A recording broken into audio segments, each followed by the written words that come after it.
second PE video, I'm going to be showing the critical cues to a dance move. Just seemed like the easiest option because all I need is the floor and me.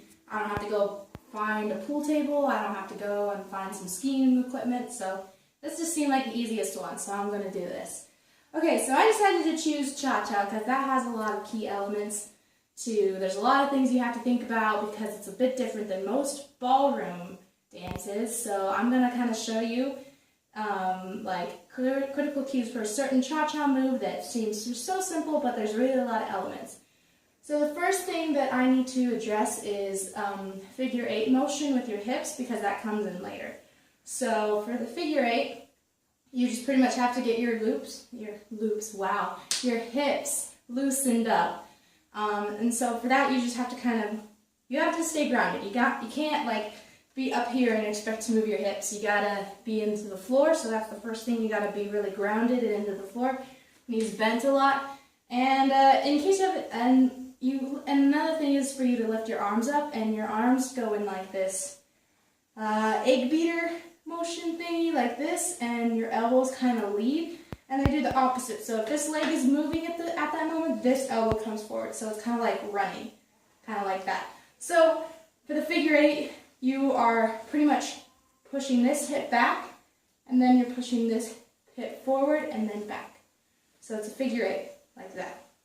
And your knees are going forward. So that's the first thing. Okay, and then the actual step I'm going to show you. The first thing is you're going to stick this knee out to the opposite corner, so not that corner, but this corner. You're going to stick your knee out and stick this hip way, way back there. And it's a straight leg, and it's kind of just sticking back there. Don't worry, your hip can kind of be out.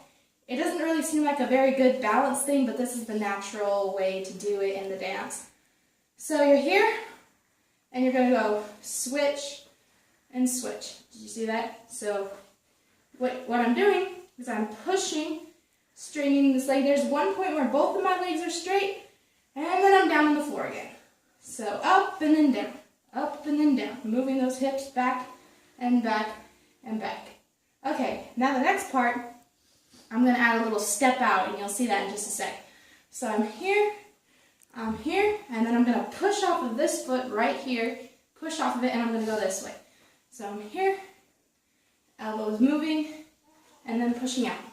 And that's the figure 8, right there. So I'm going to do that again, going that way. So the leg that you start with, the 2 times, you go 1, 2, that's the way you're going to go. Just FYI. So you're here, elbows opposite, here, here, push off of this foot, figure 8.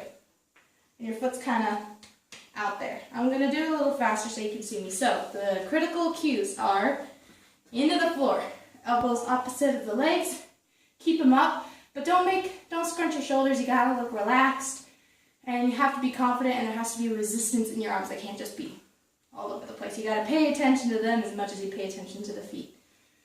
So for that, that's a critical cue, staying in the floor. Pushing that hip back, you'll feel a little sore right here, but you're supposed to be. It makes your legs strong when you do cha-cha. So critical cues here, put pressure in the floor when you're switching and changing weight. Put pressure, get on the balls of your foot. The ball of your foot is right there, right there. So get on top of that. And then when you do that motion, that step out, put pressure right here and stick that hip out, and then you leave that foot pointed and this hip is way out here. You're not up like this, you're down. And then you just repeat that, like that. If you can balance. So yeah, that's it.